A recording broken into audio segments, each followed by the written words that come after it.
up, troops? Welcome back to the Litanah Army. I'm Lit, and this is Fortnite Save the World. It is good to be back. Now, what I'm actually looking at today is the best way for new players. I want to give you guys some tips and tricks on how to actually get into the game. Now, one of the ways that this channel was actually founded was helping out the new players with guides, you know, with tips. We talked about like survivor squads, how to gather certain materials and things like that. But what I'm still finding is a lot of brand new players are still finding it really tough to get into the game. Someone even asked me the other day, what should I actually be doing? I'm in the game, I've got everything here, I'm on the quest line, but what should I be doing? And it's true, the game isn't always that clear on exactly how to get you started. Now, before we do get started, all you guys that have played this game before, and you guys that are experienced players, maybe you're high-level twine players, maybe you've got all the best mats and everything else, all the best weapons and schematics and everything else, which is great. But what I want you guys to do is actually try and put one tip down below that would help a new player out, something that I don't cover in this video. So without further ado, let's start on our top 5 tips to actually get you started in Fortnite Save the World. Now, the first tip that we've got is actually do the story mission, so focus on the story mission. It's the fastest way to level, and you know what, the storyline is a lot of fun. There's been a lot of time put into the actual writing of this story. I think it could be presented better. I think we should have more cutscenes and things like that, but you know what, the actual writing of the story, if you listen to what Ray's saying and what the other people at home base are saying, the story is really good, and something that a lot of players, even experienced players, because they were rushing through the game, have missed out on. So actually try and follow the story from the start, and you're going to have an absolutely great time. The best way to level, as I say, is to work through the missions, because there you're going to be gathering up like new survivors, which are going to be key, which we're going to touch on later on, and lots of other things. So actually working on the story mission when you first start, just go to those story missions, and that's where you should actually put your focus, because it's going to make a huge difference, and it's going to put you in the best stead later on in the game. Now, another question that I got asked is, which hero should I use? What's the best class is one that we always get asked. And one thing that you'll find that I'll always say is, try out different heroes and different classes and see what suits you best. Now, later on, you're going to get to use them all. There's nothing to stop you, leveling all the way up using a constructor, but then deciding that you like ninjas later on, or vice versa. Now, the good thing about that is you can actually try out the heroes that you like, use whichever hero suits you best. There's lots of different play types, there's lots of different archetypes in this game, which is great. And with the new hero loadout that comes out, there's a ton of combinations that you can get. There's a ton of YouTube videos, mine included, and from the other Fortnite Save the World YouTubers, Twitch streamers, that you can go on and have a look at the actual hero loadouts to find out what suits you best. But if you let us know in the comments down below, or if you're in our Discord, then drop into the Discord, ask people, tell people what your playstyle is, and I'm 99% sure we'll have a build for you. So we just talked a moment ago about heroes and survivors. Now, heroes, survivors, and defenders are all really different, and this is one of the most, it's not a complicated system once you get used to it, but for a new player, I think this is one of the most daunting parts of the game and one of the most complicated. Now, the way that you need to break this down is heroes are usable characters that you can use in support and loadouts as well. So the hero that you're going to use most of the time, that's the main guy, that's who you're going to see in-game. Now, you're going to have support slots as well, so even if you don't see a hero in-game, what a hero's actually got is 5 other slots. So you can pick your hero, and then there's 5 other slots that you can actually put heroes in, and they're going to add extra skills to what you're getting in-game. So it's kind of important not to just throw characters away. Try not to recycle much at the start, especially if you're in Stonewood. Try and hold on to things as long as you can until you know exactly what they do. You've got a ton of storage space at the start, so don't worry about your storage getting filled up. And if it is filled up, then as I said, jump into the Discord, or just ask around, have a look what you should keep and what you shouldn't keep, and you're going to be absolutely fine.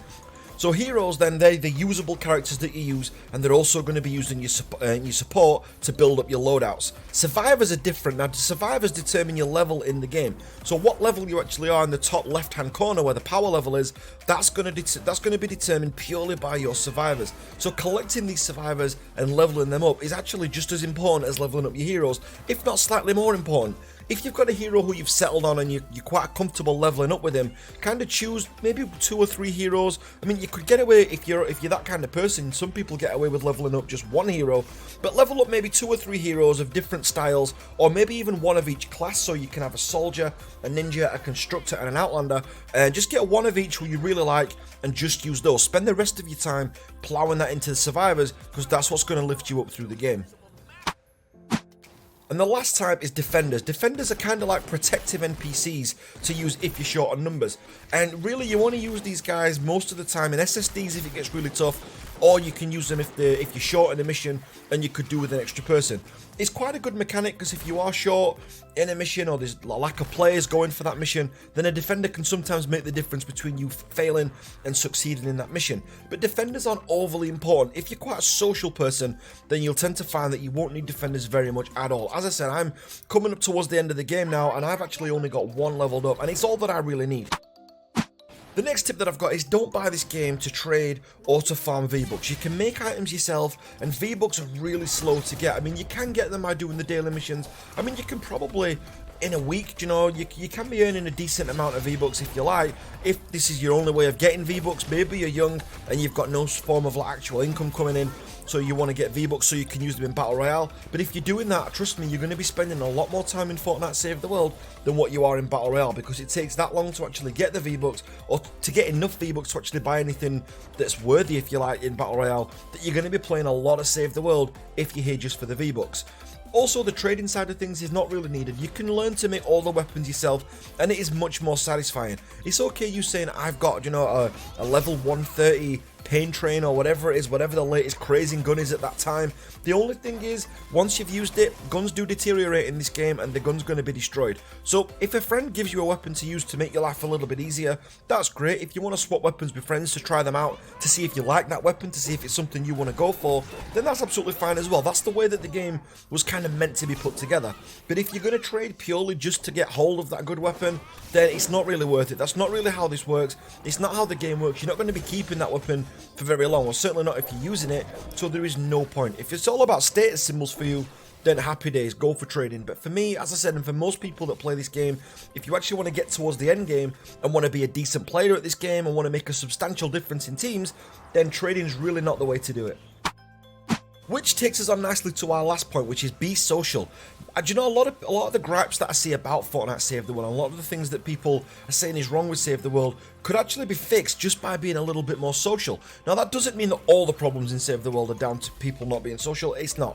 Do you know, obviously there's the Xbox issues that we've got going on, there's mission variety that could do with a little bit of a bump, you know, there's things that could be better. But overall, if you're more social in Fortnite Save the World, you're going to have a much better time. Again, join Discord groups. It doesn't have to be ours, and I'm plugging the Discord a lot in this video, but it's true, but it's because there's a reason for it. If you are social in this game and you have got friends online who you can play with to do the missions, you don't have to have a mic, you don't even have to speak, you know, but if you do join up with people, you're going to get through missions a lot faster, you're going to get through your quest line a lot faster, and that's the best way to actually play the game. Now, if you're in a game and someone does really well in the team, or you think someone does particularly well, then, you know, chat to them in game. The chat is really simple to use in this game. Just press enter, type in the chat, or, you know, use whatever your chat button is on your console, and then just ask them, you know, if they want to, you know, be added as a friend.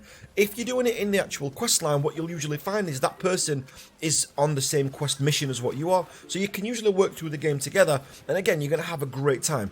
But being social is a huge part of Fortnite Save the World, and I think a lot of the players, if you come into this game wanting to just play solo, well, you can do, you know, and if that's, and you want a challenge, that's great. But if you meet people and you actually have friends who are going to help you with certain things, they don't have to help you with every mission. Sometimes you might want to log in some nights and just play alone and just get pickup groups. You know, I do that sometimes if I just want to, you know, if I'm just wanting a bit of a lazy night. Sometimes I just farm a particular material like pure drops of rain, and I'll just go and pick up groups. A lot of you guys who watch this channel will have spotted me in pickup groups when I've dropped into your game.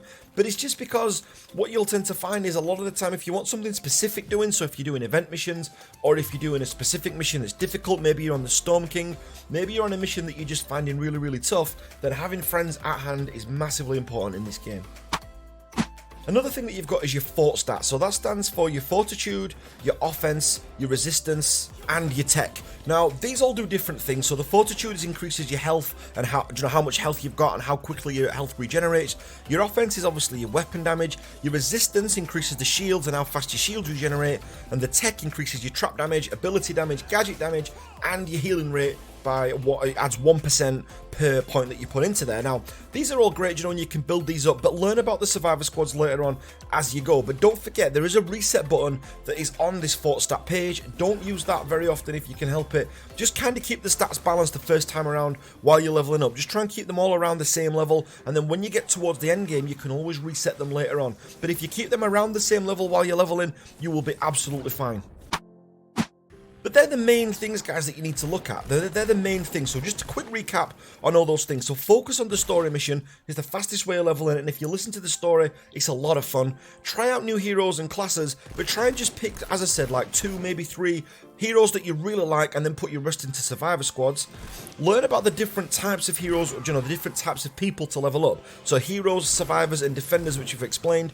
Don't buy the game to trade or just farm V-Bucks. You're going to have a bad time if that's all that you're doing. Be social, which is absolutely huge.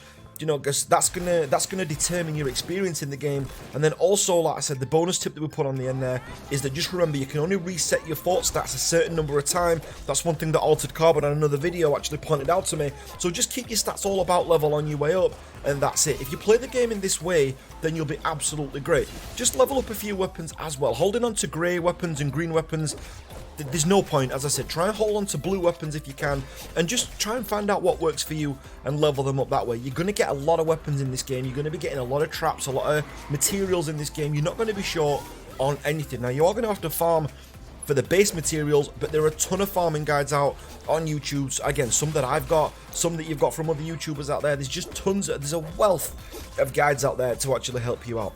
So I hope this has been useful. If you are someone then who is, you know, a seasoned player, someone who's already entwined, someone who plays the game all the time, then let people know in the comments, you know, something that maybe I've missed out on here. What's your one tip that you would give to them? Or if you could go back in time, maybe I've said this before in a previous video, but if you could go back in time and give yourself some advice as a new player, what would you like to have told yourself that would have been different? Because maybe your little tip that you put in the comments is going to be a massive help to people when they start playing the game. I know when I was watching A1 get this money when I first started playing the game, some of the tips in the comments were just as valuable as what the video he was putting out was. So it's really important that we kind of club together and kind of get more players into this game, because do you know what? Save the World is a great game, and we do need a lot more players playing it. It's already got a huge fan base already, but you know what? The more players, the merrier. But the more players playing the right way, playing in this way, I just think is going to be great for the game. So massive thanks for watching, guys. If you're not part of the Litanah Army already, don't forget to hit that subscribe button. And if you are one of the troops, it just means that you're absolutely awesome. Don't forget to drop me a like as you leave, and I will catch you guys on the next one. Thanks for watching, guys.